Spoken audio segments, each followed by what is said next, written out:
بہرحال ان تین چیزوں پر تو جیسے کہ میں نے عرض کیا یہ احادیث پہلے بھی آئے ہیں. زیادہ جس پر میں زور دینا چاہتا ہوں وہ یہ ہے کہ فرائض کون سے ہیں جو اللہ نے ہمارے اوپر لازم کر دیے، واجب کر دیے. اب ان کی فہرست بنائی جائے تو بہت طویل ہو جائے گی.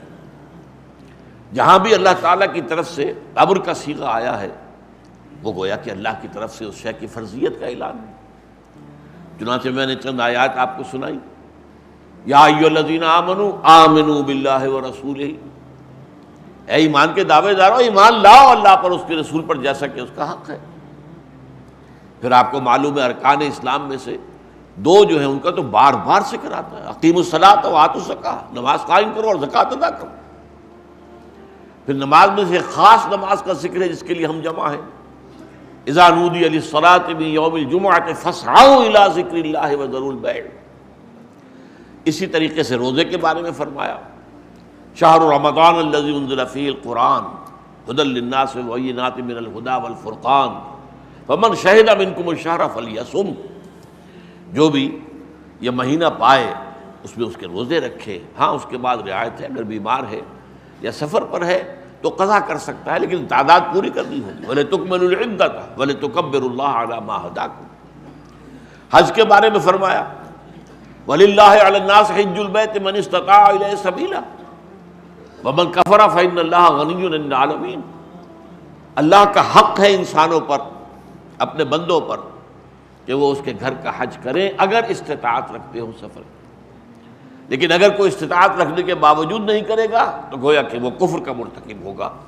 تو اللہ تعالیٰ کو کوئی پرواہ نہیں ہے ان لوگوں کی کہ جو اس کے احکام کو توڑ رہے ہیں. وہ اللہ کا کچھ بگاڑ نہیں رہے، اپنا بگاڑ رہے ہیں.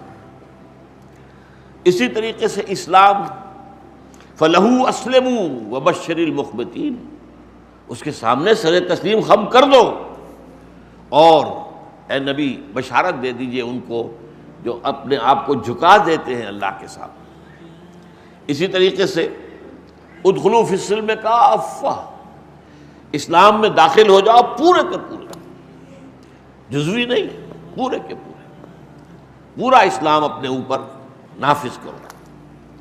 اسی طرح فرمایا اطیعوا اللہ واطیعوا الرسول واولی الامر منکم، اطاعت کرو اللہ کی اور اطاعت کرو اس کے رسول کی صلی اللہ علیہ وسلم، اور تم میں سے جو صاحب امر ہو ان کی. میں تفصیل میں نہیں جا رہا ان آیات کی، میں تو صرف گنوا رہا ہوں. اسی طریقے سے فرمایا یا ایھا الذین آمنوا اتقوا اللہ حق تقاتہ، اے اہل ایمان اللہ کا تقوی اختیار کرو جتنا کہ اس کے تقوی کا حق ہے.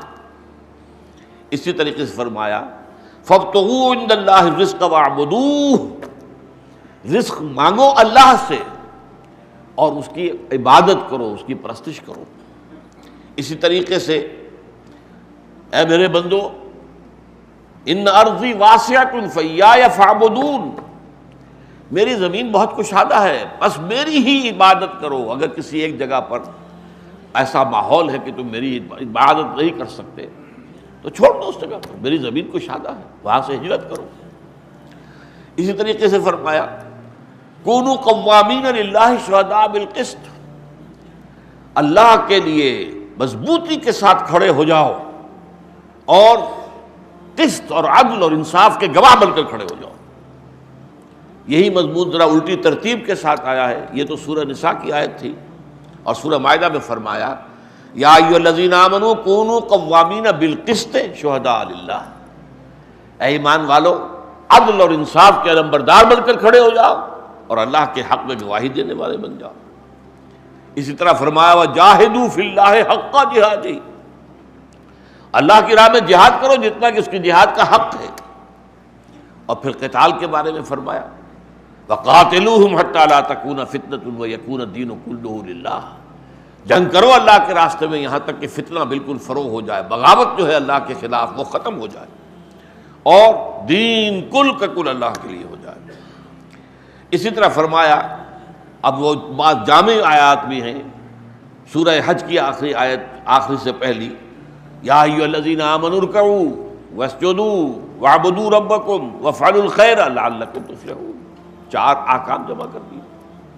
اسی طرح 4 احکام سورہ آل عمران کی آخری آیت میں یا ایھا الذین آمنوا اصبروا وصابروا ورابطوا واتقوا اللہ لعلکم تفلحون، اب یہ میں نے آپ کو جس کو نمونہ مشت خروارے کہا جاتا ہے، میں نے اس کا آپ کے سامنے یہ تمام جو اوامر ہیں، نواہی ہیں، ان کے بارے میں ایک سوال پیدا ہوتا ہے کہ ان میں باہمی ربط کیا ہے، کون سی چیز بنیادی ہے، کون سی چیز اس کے بعد آتی ہے۔